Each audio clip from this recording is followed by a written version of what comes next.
CPF আৰু মিত্ৰতাৰ লগত আগামী 25 বছৰলৈ কেতিয়াও মিত্ৰতা নহয়। আজি মই এমাহ ধৰি সেইটোৱে কথা কৈ আহিছোঁ। এপছু এটা নিজাভাৱে এটা সংগঠন, এপছুৰ লগত UPPL কোনো লিংক নাই। 14 লাখ মেম্বাৰশ্বিপ থকা UPPL দলে কোনোবা এপছু কোনোবা কিবা আমাৰ কোনো শুনিব লগা নাই। আগন্তুক 25 বছৰলৈ আমাৰ BPF লগত মিত্ৰতা নহয়। হাগ্ৰামা বুলি বস্তুটো আমি এটা জন্তু বুলিহে কৈছোঁ আগৰ পৰা, এটা মানুহ বুলি আমি ধৰা নাই। তেখেতৰ জনগণই কেতিয়া মানে থু পেলাই দিছে, তাৰ অৱস্থা খুব বেয়া। মদ খাই থাকে, দেহাৰ অৱস্থা বেয়া, মাথাৰ যোনটো শিৰ আছে চব ছিঙি গৈছে, একো নাজানে, একো নাই, তেনেধৰণৰ এজন ব্যক্তি। জিৰ'টো নায়ে বুলি ক'লোঁ, জিৰ' আৰু কটাৰ জিৰ'টো নপৰে, এনেকুৱা ডট জিৰ'।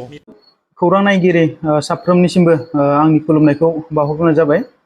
जों दिनै मुसलपुर समस्तिनि सिङाव गोग्लैनाय मोनबा आन्चलिक फारियै मुसलपुर दखरा दुलाराय बर' फरायसा आफाद, दक्षिण बास्का दुलाराय बर' फरायसा आफाद, मेदा दुलाराय बर' फरायसा आफाद, बोरिमाखा दखरा दुलाराय बर' फरायसा आफाद आरो बरमा दखरा दुलाराय बर' फरायसा आफाद जों जयै दिनैयो मिडियानि सिगाङाव नुजाथिफैनायनि गुबै जाहोनानो जाबाय जिहेतु दुलाराय बर' फरायसा आफाद आरो बर' थुनलाइ आफाद बेजों लोगोसे मोन 16 बर'नि माहारियारि आफादा जयै फैबाय थानाय 2025 मायथाइनि जा BTC-नि इलेक्शन, बे इलेक्शननि थाखाय जोंहा जि मोननै हान्जा दं BTC-आव, PF, UPPL लोगोसे ABP खौबो बुंनांगोन जोङो दुलाराय बर' फरायसा आफाद आरो बर' थुनलाइ आफाद जि आरो बेजों लोगोसे मोन 16 जि आफादफोर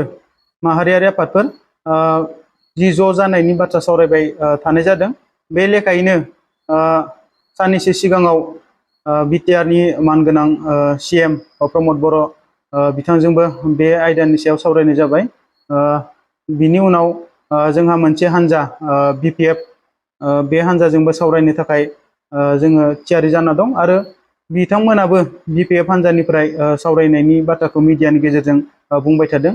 थिग बे समावनो दुखुनांथाव बाथ्राया बिसोरदि मैया 10 सालबारियाव UPPL हान्जानि मोनसे राजखान्थियारि जि जथुमा, बे जथुमानि गेजेरजों बिथां मुसलपुर समस्तिनि MCLA बा BTR-नि EM बिथां राकेश ब्रह्म बिथाङा फंसे बाथ्राखौ बुंनायखौ जोङो दखरा आफादफोरा जोङो गनायना लानो हायाखै। बिथाङा बुंदों जि मोननै हान्जा BPF आरो UPPL, बे मोननै हान्जानि गेजेराव 25 बोसोरसिमहालागै जि गोरोबलायनो हाया, बे बाथ्राखौ बुंनाया थारैनो जोंनि थाखाय दुखुनांथाव।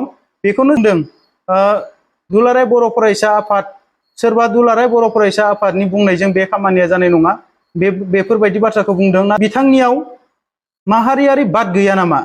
जे बिथाङा दि जों दुलाराय बर' फरायसा आफादा खौसे जानायनि जि बाथ्रा बुंबाय थादों, बे बाथ्रायाव बिथाङा गनायना लानो हायाखै। निस्सय बिथांनियाव माहारियारि बाद गैया होननानै जों सानदों। जाहाथे बिथाङा बेफोरबायदि बाथ्रा बुंनायनिफ्राय गोजानाव थायो। जों मोनबा दुलाराय बर' फरायसा आफादनिफ्राय जोङो बिथांनिसिम खावलायहरनाय जाबाय।